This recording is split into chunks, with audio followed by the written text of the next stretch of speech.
sumayo rin. Ang mabuting balita ng Panginoon ayon kay San Mateo. Papuri sa iyo, Panginoon. Noong panahong iyon, muling nagsalita si Jesus sa mga punong saserdote at matatanda ng bayan sa pamamagitan ng talinhaga. Sinabi niya, ang paghahari ng Diyos ay katulad nito. Naghandog ng isang piging ang isang hari sa kasal ng kaniyang anak na lalaki. Sinugo niya ang kaniyang mga alipin upang tawagin ang mga inanyayahan, ngunit ayaw nilang dumalo. Muli siyang nagsugo ng iba pang mga alipin at kaniyang pinagbilinan. Sabihin ninyo sa mga inanyayahan na naihanda ko na ang aking piging. Napatay na ang aking mga baka at mga pinatabang guya at handa na ang lahat ng bagay. Halina kayo sa piging. Ngunit hindi ito pinansin ng mga inanyayahan. Humayo sila sa kani-kanilang lakad, ang isay sa kaniyang bukid at ang isay sa kaniyang pangangalakal naman. Sinunggaban naman ng iba ang mga alipin, hinamak at pinatay. Galit na galit ang hari. Pinaparoon niya ang kaniyang mga kawal, ipinapuksa ang mga mamamatay taong iyon at ipinasunog ang kanilang lunsod. Sinabi niya sa kaniyang alipin, nakahanda na ang piging, ngunit hindi karapat-dapat ang mga inanyayahan.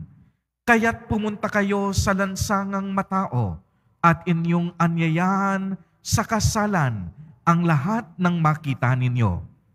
Lumabas nga sa mga pangunahing lansangan ang mga alipin at isinama ang lahat ng natagpuan, masama at mabuti. Ano pat napuno ng mga panauhin ang bulwagang pangkasalan. Pumasok ang hari upang tignan ang mga panauhin at nakita niya roon ang isang taong hindi nakadamit pangkasalan. Kaibigan, bakit ka pumasok dito nang hindi nakadamit pangkasalan? Tanong niya. Hindi nakaimik ang tao, kaya't sinabi ng hari sa mga katulong, gapusin ninyo ang kaniyang kamay at paa at itampon siya sa kadiliman sa labas. Dooy mananangis siya at mangangalit ang kaniyang mga ngipin, sapagkat marami ang tinatawag, ngunit kakaunti ang nahihirang. Ang mabuting balita ng Panginoon. Pinupuri ka namin, Panginoong Hesu Kristo. Magsiupo muna po ang lahat.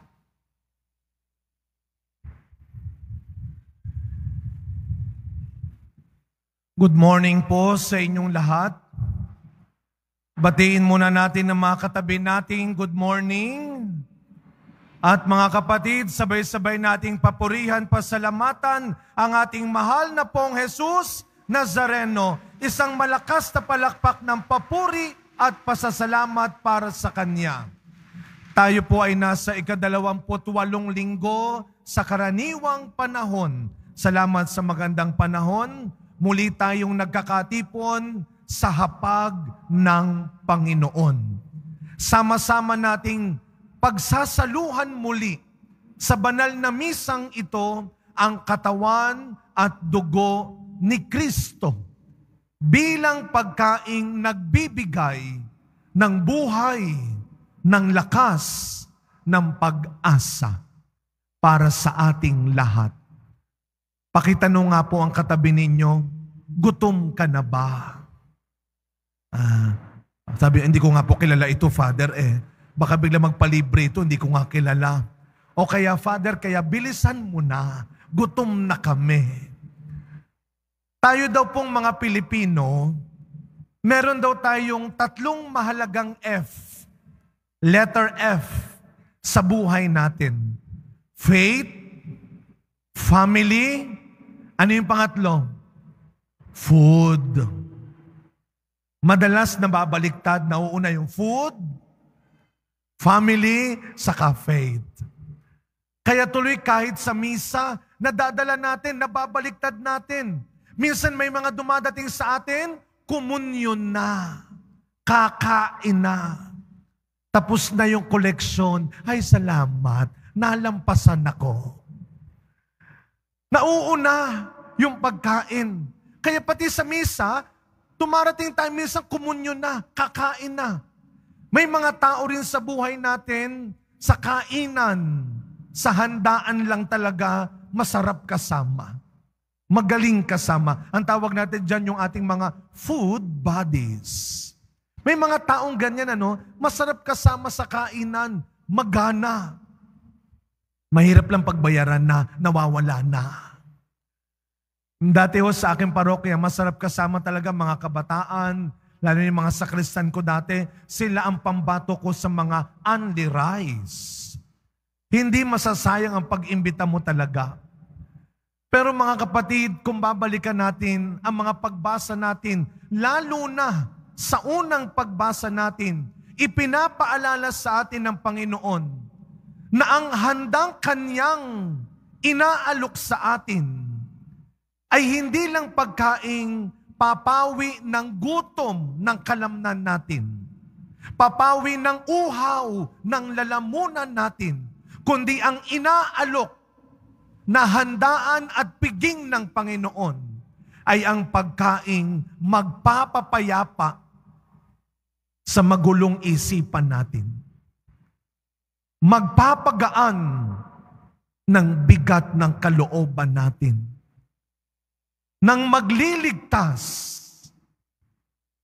sa nanghihinang kaluluwa. Katulad po ng sabi ni Saint Mother Teresa ng Calcutta, ang pinakamalalang kahirapan sa mundo, hindi kakulangan ng pagkain, ng damit, ng matitirhan.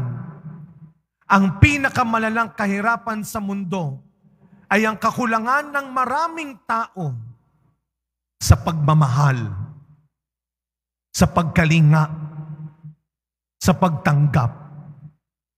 That the greatest poverty is not hunger, but to be unloved, unwanted, unaccepted. Kaya kapag nagsisimba tayo, ipinapaalala sa atin ng Diyos, makinig po tayo. Kapag nagsisimba tayo, ito ang pinapaalala ng Diyos na kahit gaano pa kataas at kalayo ang marating mo, kahit gaano pa kalaki at karami ang maipon mo, siya at siya pa rin, ang Diyos pa rin, ang bubuo at kukumpleto sa buhay mo. Amen. Palakpakan natin ang ating Panginoong bumubuo ng buhay natin. Kaya lagi tayong maging handa. Sa sinasabi ng Ebanghelyo natin ngayon, lagi kang maging handang sumunod. Kapag iniimbitahan ka ng Panginoon, huwag kung saan-saan at kung kani-kaninong imbitasyon ka lang nakikinig. Pakinggan mo ang imbitasyon ng Panginoon. Ang imbitasyon ng mga mahihirap, nagugutom, maliliit, inaapi, kinakawawa, yan ang imbitasyon ng Diyos. Pakinggan mo ang imbitasyon ng Panginoon sa kanyang piging. Katulad ng haring naghanda sa kasalan ng kanyang anak na lalaki. Laging may banal na piging ang Panginoon para sa lahat. Kaya ano ang sabi ng ating Ebanghelyo? Inimbitahan ang lahat, mabuti at masama. Kapag ang pakiramdam mo, nakakahiya na dahil napakasama mo na, lalo kang magsimba. Kapag napakabigat at hirap na ng problema mo, lalo kang magsimba. At kapag gumaganda at gumiginhawa na ang buhay mo, lalong-lalo kang magsimba. Kapag gumagaling na, lahat inaanyayahan. Lahat pinagbibigyan. Pero ang masaklap, hindi lahat nakakaalala. Hindi lahat nagpapahalaga sa oras na dapat una nating binibigay para sa Kanya. Huwag kang maghanap. Huwag mong isingit lang ang Diyos sa buhay mo. Huwag mong hanapan ng oras ang Diyos. Bigyan mo ng oras ang Diyos. Okay, sasabihin mo, Father, para sa pamilya ko, kaya ako nagtatrabaho, kaya ako nag-overtime, kaya ako nagpapagod. Mahirap mag-budget ng oras. Maiintindihan ni Lord yan. Diyan tayo magaling. Pero wag mo kalilimutan, dahil din sa Diyos, kaya ka nakakaraos. Kaya nakakaya mo pa. Kaya may trabaho ka pa. Kaya buhay ka pa. Nung nagbigay po ako ng retreat 2 weeks ago sa mga kapatid natin sa Gitnang Silangan sa UAE, bukod sa misa at talk, nagkaroon ako ng pagkakataong makausap sila kahit mabilisan. Isa lang ang madalas kong tanong, paano kayo at bakit kayo nag-abroad para magtrabaho? Paano kayo nakapag-abroad? Hindi lang dahil sa kung sino ang kakilala nila at tumulong sa kanila. Kahit dito sa Quiapo, maraming balikbayan ang nagpupunta, yung mga nasa ibang bansa nating kadeboto, babalik sila ng Quiapo. Isa lang ang sinasabi nila, nagpapasalamat po. Kaya kami nakapag-abroad sa awa at biyaya ng Poong Nazareno. Sa araw na ito, mga kapatid, October 15, samahan niyo po akong magpasalamat sa Diyos, katulad ng sinabi ni San Pablo sa 2nd pagbasa. Salamat sa Diyos sa mga taong tumulong at sumuporta sa pagsisikap kong gumawa ng mabuti at maging mabuti. 42 years of being blessed by God and supported by the church. Hindi ko kaya mag-isa at hindi ako nag-isa. Sa pagpapatuloy na misa natin, mga kapatid, sama-sama nating balikan ang maraming party, kainan, at handaan sa buhay natin. Mga bagay, mga lugar na nagbigay sa atin ng pansamantalang kabusugan at kaligayahan. Enjoy life, but make it right. Tandaan natin, masamang malipasan sa paggawa ng kabutihan. Masama ring masobrahan sa nakakasanayang kasalanan.